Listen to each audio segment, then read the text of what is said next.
High আমি Sayan. High আমি কুশল। আর এবার ইনজেকশন কিউএনএ নিয়ে আমরা আরো একবার হাজির। আর আজকের সাবজেক্ট অর্থোপেডিক।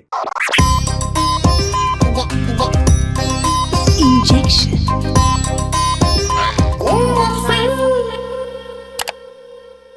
আপনারা প্রশ্ন করেছিলেন আমাদের সোশ্যাল মিডিয়া হ্যান্ডেলগুলোতে, মানে আপনাদের প্রশ্ন আর ডাক্তারবাবুর উত্তর।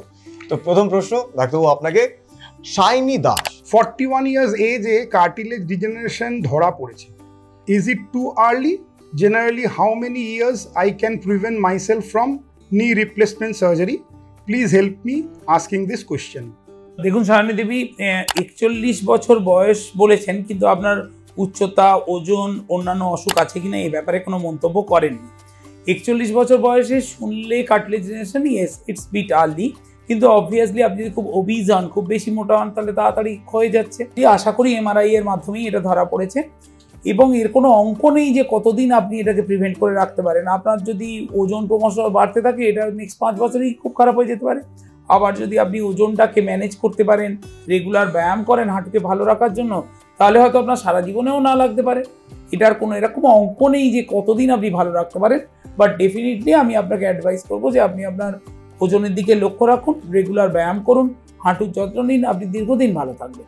নেক্সট প্রশ্ন, প্রীতিশ নন্দী, এজেড লোকেদের পড়ে যাওয়া থেকে কি করে আটকানো যায়? প্রথমে তাহলে জানতে হবে যে বয়স পড়ে যান কেন। যত বয়স বাড়ে তত আমাদের মাসলের কন্ট্রোল কমে আসে, আমাদের ব্রেনটা সেইভাবে ফাংশন করে না, আমাদের নানা রকম মুভমেন্ট ডিসঅর্ডার তৈরি হয়। সুতরাং সেই জিনিসটাকে প্রথমে কোনো নিউরোলজিস্টের সঙ্গে দেখিয়ে জানতে হবে যে এক্স্যাক্টলি কী ঘটছে। সেক্ষেত্রে বিভিন্ন হসপিটালে আজকাল ফল প্রিভেনশন ক্লিনিক বলে একটা জিনিস চালু আছে। বড় বড় হসপিটালগুলোতে নিউরোলজি ডিপার্টমেন্ট এটাকে রান করেন। সেখানে দেখিয়ে আপনারা জানতে পারবেন মানুষটার কোনো অসুখ বা নিউরোলজিক্যাল ডিসঅর্ডার থাকলে সেগুলোকে কীভাবে প্রিভেন্ট। এছাড়াও বাড়িতে আপনি কিছু মডিফিকেশান করতে পারেন, যেমন ধরুন আপনার বাড়িতে যদি প্রচুর করিডোর থাকে অথবা সিঁড়ি, সেক্ষেত্রে সিঁড়ির দুপাশে হাতল দেয়া, যাতে দুটোই ধরতে পারেন। বাড়িতে বিভিন্ন গ্যাপে গ্যাপে একটু হ্যান্ডেলের ব্যবস্থা করা, ওয়াশরুমে বেসিনের চারপাশে বা কমোডের চারপাশে একটা এক্সট্রা হাতল, যেটা ধরুন উঠে দাঁড়াতে পারবেন। ফ্লোরের লাইটিংটাকে একটা ঠিকঠাক আলো দেওয়া, খুব অল্প আলো না রাখা। ঘরেতে কার্পেট ব্যবহার করলে বা আপনি ডোরম্যাট ইউজ করলে সেগুলোকে তুলে দেওয়া, কারণ এগুলোতে হোঁচট খেয়ে পড়ে যাওয়ার সম্ভাবনা বেশি। এবং ঘরে যথেষ্ট আলোকোজ্জ্বল রাখা, এইগুলো একটা জেনারেল গাইডলাইন যাতে ফল প্রিভেনশন করা যায়। কিন্তু আমি তবুও বলবো, যদি কোনো মানুষ বারবার পড়েন সেক্ষেত্রে দেখা উচিত তার কোনো নিউরোলজিক্যাল ডিসঅর্ডার হচ্ছে কিনা, যেটাকে একটা নিউরোলজিস্ট হেল্প করতে পারবেন। পরের প্রশ্ন করেছেন সৌপর্ণ অধিকারী।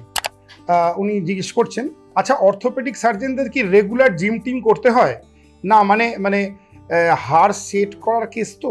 হ্যাঁ, এটা ভালো বলেছেন সৌপর্ণবাবু। আমার তো মনে হয় জিম শুধু অর্থোপেডিক সার্জন কেন, প্রতিটা মানুষের করা উচিত নিজেকে ফিট রাখার জন্য। হ্যাঁ, অর্থোপেডিক সার্জারিতে অবশ্যই একটু ধস্তাধস্তির ব্যাপার থাকে, কিন্তু যতটা না শারীরিক পরিশ্রম, তার চেয়েও বেশি ব্রেনটাকে কাজে লাগাতে হয়। আপনাকে আগে জানতে হবে যে হাড়টা কোন দিকে সরালে হাড়টা ঠিক জায়গায় গিয়ে বসবে। সুতরাং এটা শুধুমাত্রই একদম কুলিকামিনের কাজ না, মগজটাকেও অনেকটা কাজে লাগাতে হয়। হ্যাঁ, জিম করাটা অবশ্যই নিজের প্রয়োজন। লক্ষ্মী দেবনাথ প্রশ্ন করছেন, নমস্কার, আমার প্রশ্ন অর্থোপেডিক ডাক্তারবাবুর জন্য। আমার কপালে একটা অস্টিওমা আছে, যা কিনা বিনাইন হাড়ের টিউমার নামে পরিচিত। সেটি চিকিৎসা পদ্ধতি বিষয়ে জানলে উপকৃত হব। আগাম ধন্যবাদ। হ্যাঁ, আপনি তো মোটামুটি আপনার প্রশ্নের মধ্যেই উত্তরটা দিয়ে দিয়েছেন। এটা বিনাইন টিউমার, সুতরাং এটা থেকে ক্যান্সার হওয়ার কোনো সম্ভাবনা নেই। এবং এটা যদি একই সাইজের থাকে, আপনার ছোট জবে থেকে দেখছেন এবং এখনো অবধি, তাহলে এটা নিয়ে ভাবারও কিছু নেই। এটার একমাত্র কোনো চিকিৎসার দরকার যদি এটা বড় হয়ে যেতে থাকে অথবা হঠাৎ করে এটা ব্যথা হতে আরম্ভ করে, তবেই এটার বায়োপসি করা দরকার। তা নাহলে কিচ্ছু না, এটা নিয়ে ভুলে যান।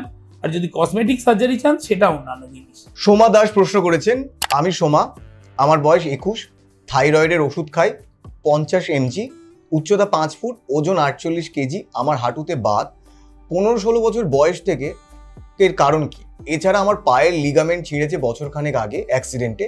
কিভাবে যাপন করলে যন্ত্রণা কম পাবো? প্রথম কথা বলি যে আপনি যে বললেন আপনার পায়ে বাত, এটা কি কোনো রক্ত পরীক্ষার মাধ্যমে করা হয়েছে না? আপনি নিজে ভাবছেন আপনার পায়ে বাত, কারণ এই বয়সে আপনার 21 বছর বয়সে বাত হতে গেলে দেখবেন আমাদের মূল পর্বে আমরা আলোচনা করলাম রিউমাটয়েড আর্থ্রাইটিস, সে ধরনের কিছু জিনিস যদি হয় সেক্ষেত্রে কিছু রক্ত পরীক্ষার মাধ্যমে জানা যাবে। সুতরাং সেটা করা হয়েছে কিনা আগে খতিয়ে দেখুন যে এটা সত্যিই সেই ধরনের বাত কিনা। আর দ্বিতীয় প্রশ্ন যে লিগামেন্ট ইঞ্জুরি হয়েছে, লিগামেন্ট ইঞ্জুরি হলে তাহলে সেটার জন্য কি কোনো অপারেশন করা হয়েছে? কারণ লিগামেন্ট যদি সত্যিই পুরোটা ছিঁড়ে গিয়ে থাকে তাহলে আপনার অপারেশনের দরকার, আর যদি পার্শিয়াল টিয়ার থাকে তাহলে ব্যায়াম করে ভালো থাকবেন। আসলে এই জিনিসগুলো মানুষটাকে না দেখে শুধু প্রশ্ন শুনে উত্তর দেওয়া সত্যিই মুশকিল, সেক্ষেত্রে কোনো অর্থোপেডিক সার্জনের যোগাযোগ করুন। কৃষ্ণ মান্না লিখেছেন, হাড়ের সমস্যা কি বংশগত, আর হাড় ভালো রাখতে কি কি সাবধানতা অবলম্বন করা উচিত? দ্বিতীয়টা আমরা আলোচনা করেছি মূল পর্বে। একদমই তাই। হাড়ের সমস্যা বলতে আপনি ঠিক কি বোঝাতে চাইলেন বুঝলাম না। হাড়ের সমস্যা তো নানাবিধ। হাড়ের সমস্যা আপনার একটা ইনফেকশন হতে পারে, হাড় ভেঙে যেতে পারে, হাড়ের টিউমার হতে পারে, হাড় ক্ষয়ে যেতে পারে, ইত্যাদি হতে পারে। সুতরাং সেই ব্যাপারটা আপনি কি বললেন বুঝলাম না। হ্যাঁ, কিছু কিছু হাড়ের সমস্যা অবশ্যই বংশগত, কিন্তু সবগুলো নয়। যেমন অনেকের ধারণা বাত ও দাদু ছিল আমার হয়েছে, তা ঠিক নয়। বাত কিন্তু যে কোনো কারণে নতুন করেই শুরু হতে পারে। হ্যাঁ, তবে এই অ্যাঙ্কাইলোজিং স্পন্ডিলাইটিস, রিউমাটয়েড আর্থ্রাইটিস এগুলো অনেকটা বংশগত এবং বংশ পরম্পরায় চলতে থাকে। রাজা ধীরাজ মহারাজ উনি প্রশ্ন করেছেন, রয়্যাল প্রশ্ন, সাইনোভিয়াল ফ্লুইড রিজেনারেট করার উপায় কি স্টেরয়েড না নিয়ে কি সেডেন্টারি ইনডোর লাইফস্টাইল? অ্যাকচুয়ালি প্রশ্নটা হয়তো আপনার সঠিকভাবে ফ্রেম হয়নি, তবে যা বুঝলাম আপনি জানতে চাইছেন হাঁটুর মধ্যে যে লুব্রিকেশনটা হয় সাইনোভিয়াল ফ্লুইডের দ্বারা সেটাকে রিজেনারেট করা যায় কিনা। না, দেখুন, রিজেনারেট করার কোনো সিস্টেম নেই। সাইনোভিয়াম থাকলে সেটা নর্মালি তার ফিজিওলজি অনুযায়ী সে সিক্রিট করতে থাকবে, কিন্তু উইথ এজ, ইনক্রিজিং এজ এবং আর্থ্রাইটিস বা কাটলেজ যখন ক্ষয় হতে থাকে তখনই সাইনোভিয়াল ফ্লুইডের ভিসকোসিটি কমে যায়, মানে সেটা আর সেই পরিমাণ লুব্রিকেশন করে, এটা পাতলা হতে থাকে, জলের মতো হতে থাকে। এই ক্ষেত্রে রিজেনারেট না করা গেলেও সাইনোভিয়াল ফ্লুইড রিপ্লেসমেন্ট করা যায়। আমাদের আর্টিফিশিয়ালি সাইনোভিয়াল ফ্লুইডের সমান স্পেসিফিক গ্র্যাভিটি, সমান রকম ক্যারেক্টারিস্টিক্স দিয়ে সাইনোভিয়াল ফ্লুইড তৈরি করা হয়, যেটা হাঁটুর মধ্যে ইনজেক্ট করা হয়। এই প্রসিডিউরটাকে বলা হয় ভিসকো সাপ্লিমেন্টেশন। কোয়াইট কস্টলি, যেগুলো আমাদের দেশে বিদেশ থেকে আসে অ্যারাউন্ড 20,000 22,000 দাম জিনিসের। আমাদের ইন্ডিয়ান কোম্পানিও তৈরি করে অ্যারাউন্ড 10,000 12,000 দাম পড়ে। এটা দিয়ে কোনো মানে ম্যাজিক পোষণ নয়। রাফলি 2 বছর ভালো থাকা যায়, সবসময় যে সকলেই 2 বছর ভালো থাকবে তাও না। অস্টিওআর্থ্রাইটিসের গ্রেড কতটা তার উপর আপনার উপকার কতটা হবে, সুতরাং চেষ্টা করা যেতেই পারে। শাশ্বত বর্ধন লিখছেন, হালকা ক্র্যাক থাকা হাত দিয়ে কি ওয়েট লিফটিং করা উচিত? আই মিন অবভিয়াসলি ক্র্যাকটা ঠিক হওয়ার পর। ক্র্যাকটা ঠিক হয়ে গেলে তো অবশ্যই করা উচিত। ক্র্যাকটা ঠিক হয়ে গেল মানে আপনার হাড় ভালো হয়ে গেছে। আপনার ডাক্তারবাবু যদি বলেন যে হাড় জুড়ে গেছে তাহলে সবই করতে পারেন, কিন্তু হ্যাঁ, যে কোনো জিনিসেই পার্টিকুলারলি জিমিং এবং এক্সারসাইজ একবার ছেড়ে দিলে তাহলে আবার অল্প দিয়ে শুরু করুন, ধীরে ধীরে বিল্ড আপ করুন। প্রথম দিনে গিয়েই আবার ওই 50 পাউন্ড তোলার চেষ্টা করবেন না, তাহলে ওখানে কেন অন্য জায়গাতেও ক্র্যাক ধরা পড়বে। এবার একজন আপনাকে প্রশ্ন করেছে, তার হ্যান্ডেলের নাম হচ্ছে সত্যান্বেষী, ব্যোমকেশ বাবু। হ্যাঁ, এবং খুবই মানে জবরদস্ত প্রশ্ন, মানে আপনাকে রোস্ট করার জন্য প্রশ্ন করেছে, এবং মানে প্রশ্নটা যেভাবে ফ্রেম করেছে আপনার সাথে শেয়ার করি। বলুন। কার্টিজেন ডুও, গ্লুকোসেমাইন অ্যান্ড ডায়াসেরিন মেডিসিন খুব একটা এফেক্টিভ নয়। যে কটা স্টাডিজ আছে তাতেও দারুণ ম্যাজিক কিছু নেই, কিন্তু ভীষণ দামি। তাও অর্থোপেডিক ডাক্তাররা প্রেসক্রাইব করেন কেন? Number 1. Number 2, why do orthopedic docs abuse pain medication like NSAID so much? PTA urea creatinine পরীক্ষা না করিয়ে কেন দেয়া হয়? আমার দ্বিধা ভুক্তভোগী। দুটো প্রশ্নই আনকমফোর্টেবল বাট জরুরি, হয়তো ইনক্লুড হবে না, তাও লিখলাম। হ্যাঁ, সত্যান্বেষী বাবু, আপনাকে স্বাগত এই প্রশ্ন করার জন্য। না, আনকমফোর্টেবলের কোনো ব্যাপার নেই, কোনো জিনিসই জানতে চাওয়াটা দোষের নয়। আপনি প্রথম যে প্রশ্নটা করলেন যে কার্টিজেন ডুও একটা ব্র্যান্ডের নাম বলেছেন, তার আগে বলে দিই এই ধরনের ওষুধগুলো যেগুলো এখন অস্টিওআর্থ্রাইটিসে দেওয়া হয়, গ্লুকোসামিন, কনভার্টিস সালফেট, তার যে মলিকিউল, এগুলো দেখুন আমাদের দেশে এগুলো মেডিসিন হিসেবে বিক্রি হয়, বিদেশে এগুলো over the counter nutritional supplement বলে বিক্রি হয়, এবং এগুলো আপনি এখন অ্যামোয়ে এবং অন্যান্য নিউট্রিলাইট এসব জায়গা থেকেও আপনি প্রকিওর করতে পারেন এবং খেতে পারেন। সুতরাং এটা শুধু ওষুধ হিসেবে কোনোদিনই বিশ্বের দরবারে এটা স্বীকৃত হয়নি।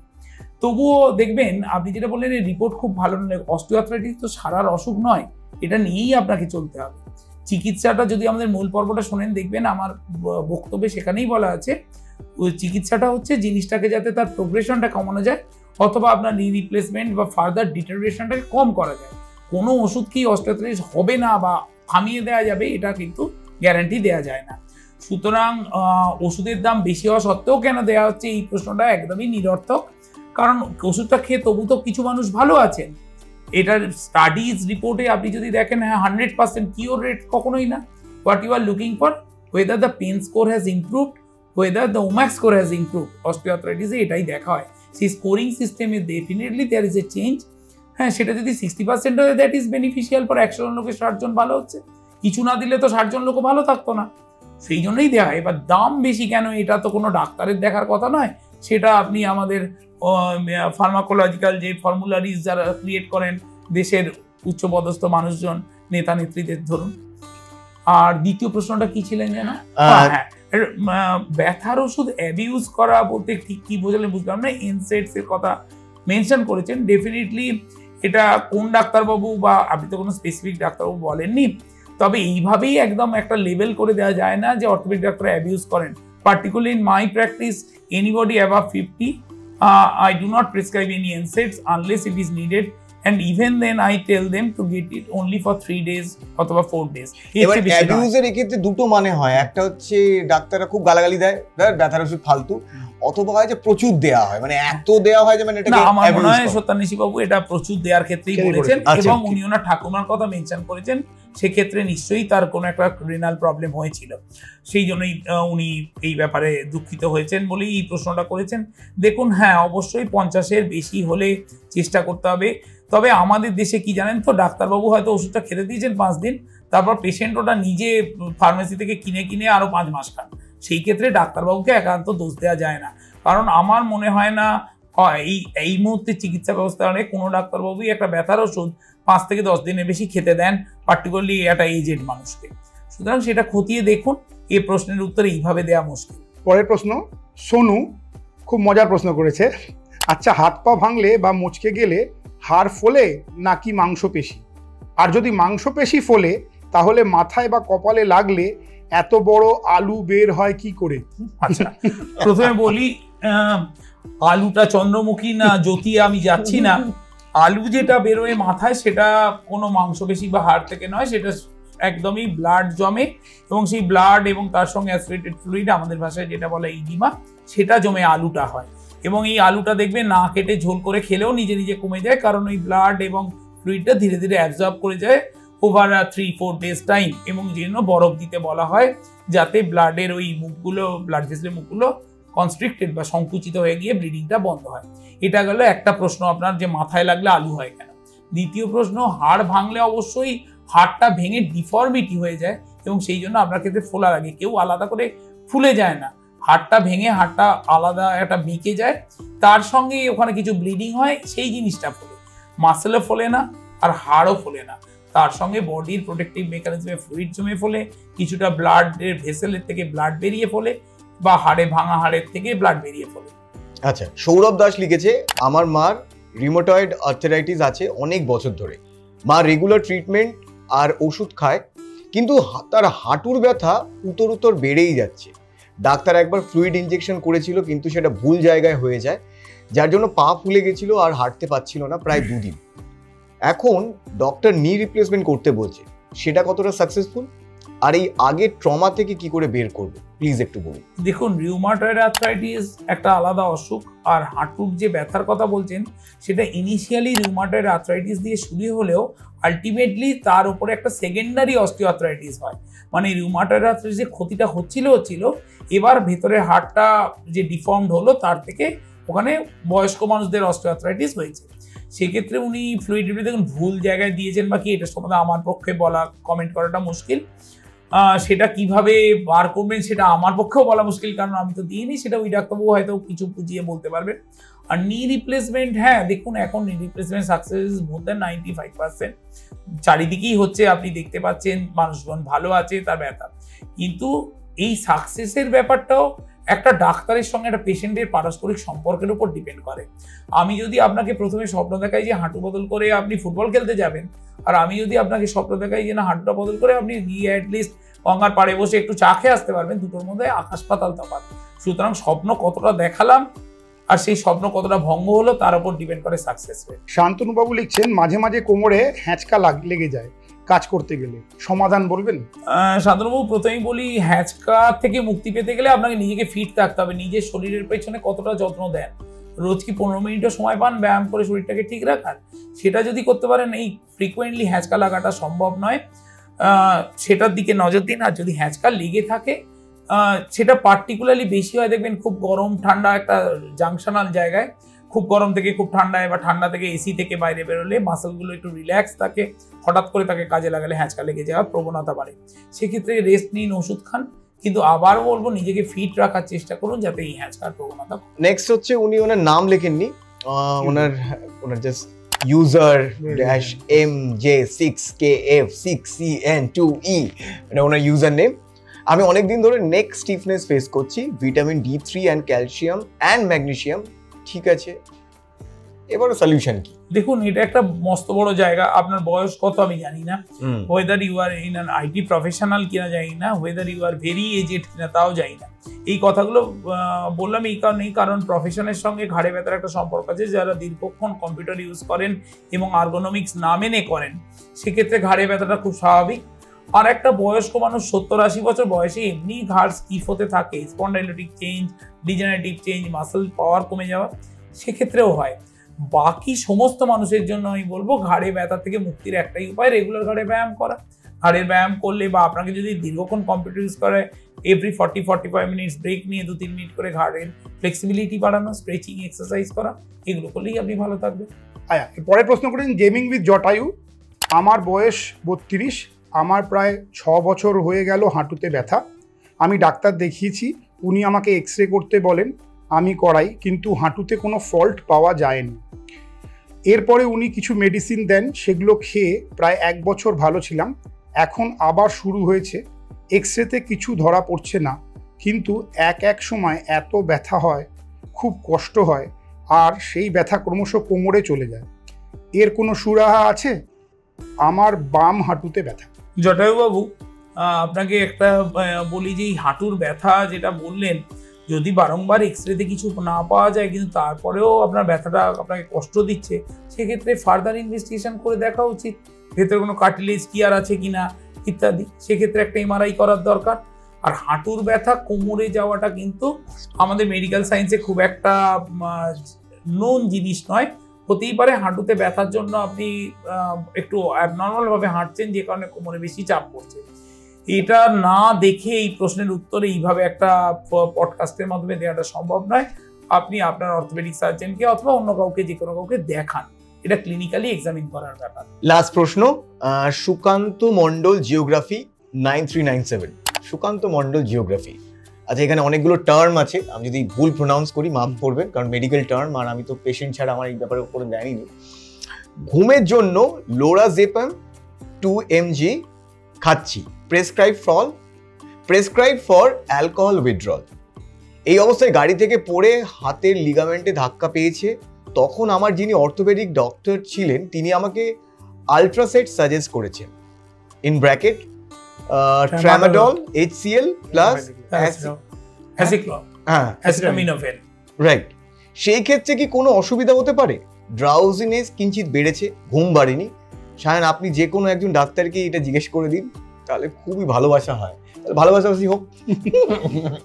আপনাকে অনেক ভালোবাসা দিয়ে বলছি যে হ্যাঁ, লোরাজিপাম তো ঘুমের জন্য খাচ্ছেন বা উইথড্রলের জন্য দিয়েছেন, ট্রামাডল একটু ড্রাউজিনেস করে, সুতরাং কিন্তু তাতে যদি আপনার খুব বেশি ড্রাউজিনেস হয়ে আপনি পড়ে যাচ্ছেন নতুন করে, সেই অসুবিধা না হলে এটা খেতেই পারেন, কারণ it's a very safe medication, এর কোনো সাইড এফেক্ট সেরকম কিছু নেই। কিছু মানুষের একটু বমি বমি ভাব হয়, সেটাও কিছুদিনের মধ্যে কেটে যায়। লোরাজিপামের সঙ্গে ট্রামাডল খেলে আমার মনে হয় না কোনো অসুবিধা হবে, তবে যদি সিগনিফিক্যান্ট প্রবলেম হয় সেক্ষেত্রে ট্রামাডল আলট্রাসেট বন্ধ। থ্যাংক ইউ সো মাচ ডাক্তারবাবু আমাদের দর্শকদের সমস্ত প্রশ্নের উত্তর দেওয়ার জন্য। আপনারা অনেকে হয়তো ভাবছেন যে আরে আমার প্রশ্নটা কোথায় গেল, আমিও তো প্রশ্ন করেছিলাম। হ্যাঁ, সব প্রশ্নের উত্তর দেওয়া হয়তো সম্ভব নয়, এবং অনেক প্রশ্নের উত্তর আমরা আমাদের মূল পর্বে দিয়েছি, যার লিঙ্কটা আমরা ডেসক্রিপশনে দিয়ে দিচ্ছি, আপনারা গিয়ে দেখে নিন। আর আপনারা প্লিজ চোখ রাখুন আমাদের সমস্ত সোশ্যাল মিডিয়া হ্যান্ডেলগুলোতে। আমরা যে কোনো এপিসোডের শুটিংয়ের আগে আমরা একটা পোস্ট করব, এবং সেই পোস্টের তলায় আপনি আপনার প্রশ্নগুলো দেবেন, আমরা আপনার প্রশ্ন পৌঁছে দেব ডাক্তারবাবুদের কাছে। তাই অবশ্যই ফলো করুন আমাদের সমস্ত সোশ্যাল মিডিয়া হ্যান্ডেল, এই যে দেখা যাচ্ছে। আরে আমার প্রশ্নটাই তো পড়েনি, আমি যারা প্রশ্ন করেছিলাম আমার প্রশ্নটাই তো পড়েনি। কি কি? সায়নের বিয়ে কবে হবে? হবে, আমি হাড়ে জোর বাড়িনি। তো আপনারা সঙ্গে থাকুন, ফিরবো আরো কোনো নতুন ইনজেকশন কিউএনএ নিয়ে।